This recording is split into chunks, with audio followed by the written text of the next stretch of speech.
Good morning, everyone, and welcome to the visitors in our church today. How many of us were deeply disturbed, or at least saddened, by the political circus that we've been watching the last couple of weeks?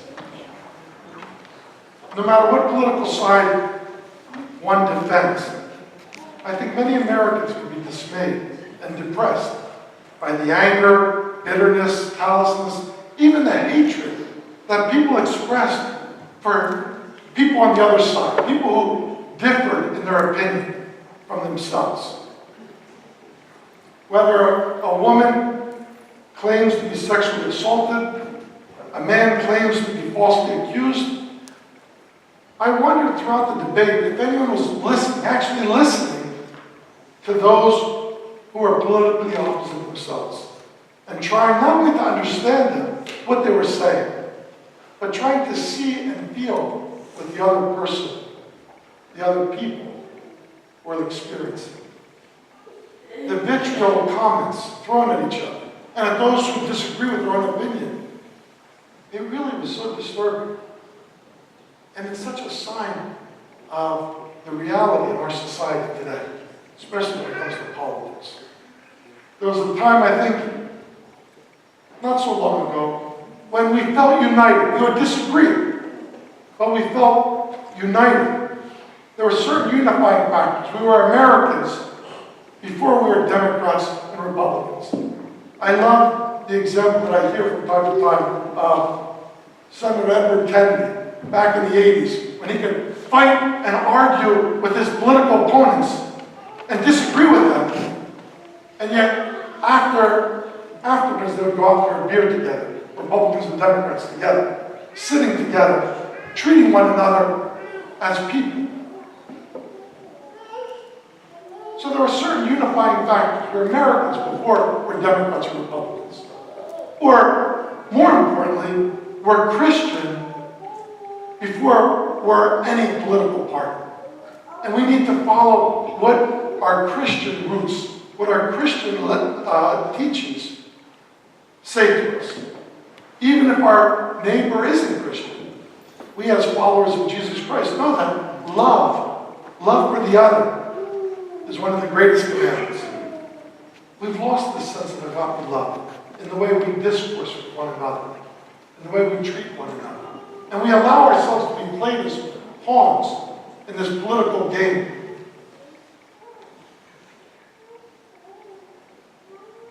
Of course, as disciples of Christ, love is the central virtue, the greatest virtue we ever called to cultivate and express. Even love for our enemies, for those who disagree with us, for those who we may seem to hate, we're called to love.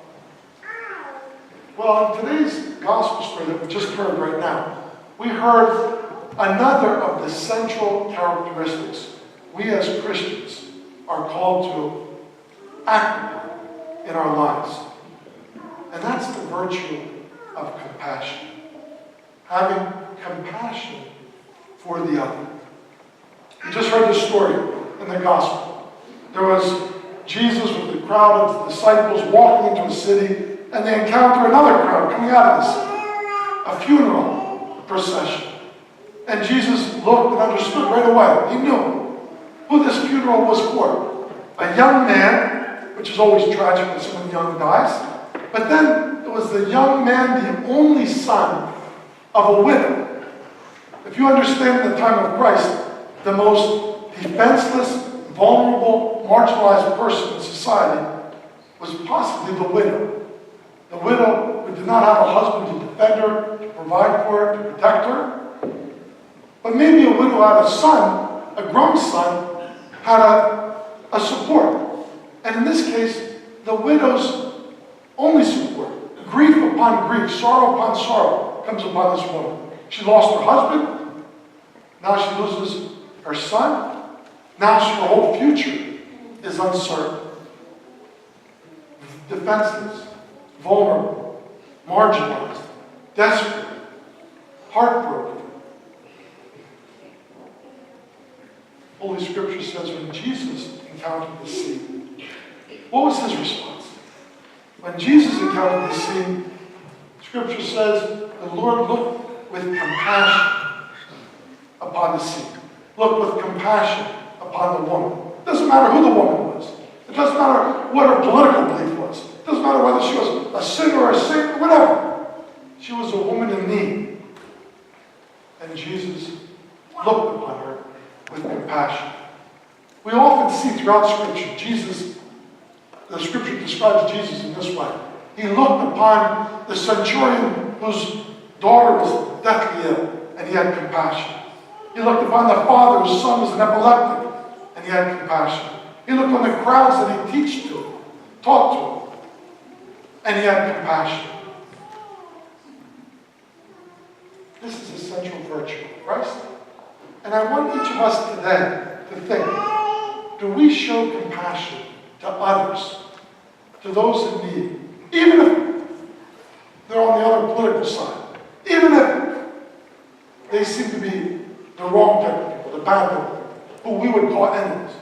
Will we show compassion to them? When one is suffering and in need, it could be argued that the thing they need most is someone to understand and to enter into their suffering. Yeah, they might want a solution, but not all problems can have an easy solution. But something we all can do is offer a compassionate word, a compassionate presence. Enter with them into their suffering. Just so that they know they're not alone. Just so that they know someone understands, or is at least trying to understand our own situation. When we feel for others, empathize for others, offer them a loving presence, even if we can't resolve their problems, this is what gives people a sense of hope to go forward, to live on. The dictionary defines compassion this way. Compassion motivates people to go out of their way to help when people are in distress. Goes out of our way to help people in distress. The etymology of the Latin root of compassion, I think, is very significant. It means to co-suffer with someone. So when we show compassion, we are entering into the suffering of other people, co-suffering with feeling for it. Not only feeling for someone, but feeling with someone. Think of that difference. Not only feeling bad for someone, but feeling the pain with them. One of my favorite spiritual writers, Henry Nouwen, he says this about compassion. He wrote a book called Compassion. But he says this: compassion asks us to go where it hurts, to enter the places of pain, to share in the brokenness of others, in their fear, in their confusion, in their anguish. Compassion challenges us to cry out with those in misery, to mourn with those who are lonely, to weep with those in tears. Compassion requires us to be weak with the weak, to be vulnerable with the vulnerable, to be powerless with the powerless. Compassion means full immersion in the condition of being a human being. Think of that. How often do we show such compassion to others? Ultimately, this is the compassion Christ showed to the world. Not only to those individuals, but to the entire world.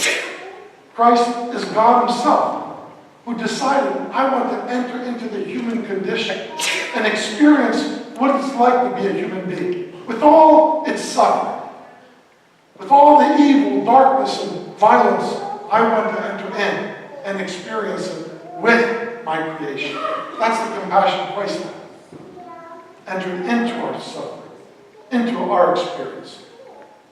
But then he asks his disciples, I want you to do the same.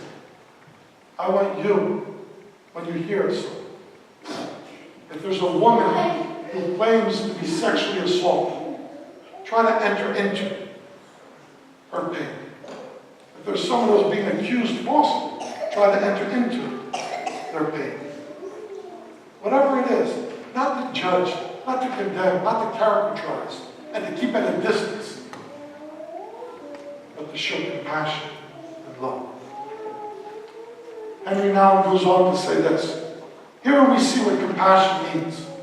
It is not a bending toward the underprivileged from a privileged position. It's not a reaching out from on high to those who are less fortunate. It's not a gesture of sympathy or pity for those who failed to make it in the upward pool. On the contrary, compassion means going directly to these people in places where suffering is most acute and building a home there, experiencing what they are experiencing. That's what we're called to do when we're called to be compassionate toward others. Think about it for a moment. Can each of us try to be more compassionate in our lives to others? This is our call as followers of Jesus. To understand the compassion He showed to us, and then to imitate that compassion to others. To co-suffer with others. Can we try not only to understand, but to enter into the suffering with others, including the suffering of those people we don't like, those people we disagree with, those people who seem so different than ourselves, those people who maybe are suffering because of bad choices they made themselves. We still show compassion with the other. Compassion knows no limits, but is a spirit that reached out beyond any barrier differences, so that toward others, compassion enters into the suffering of others. Each one of us strive to be an instrument of compassion. Our world today, our country today, as divided as it is, as we try to separate more and more into different sides, we need some people to break that cycle and to say, I'm going to love the other, even my enemy. I'm going to show compassion to the other wherever I see pain, sorrow, and suffering. May we all become instruments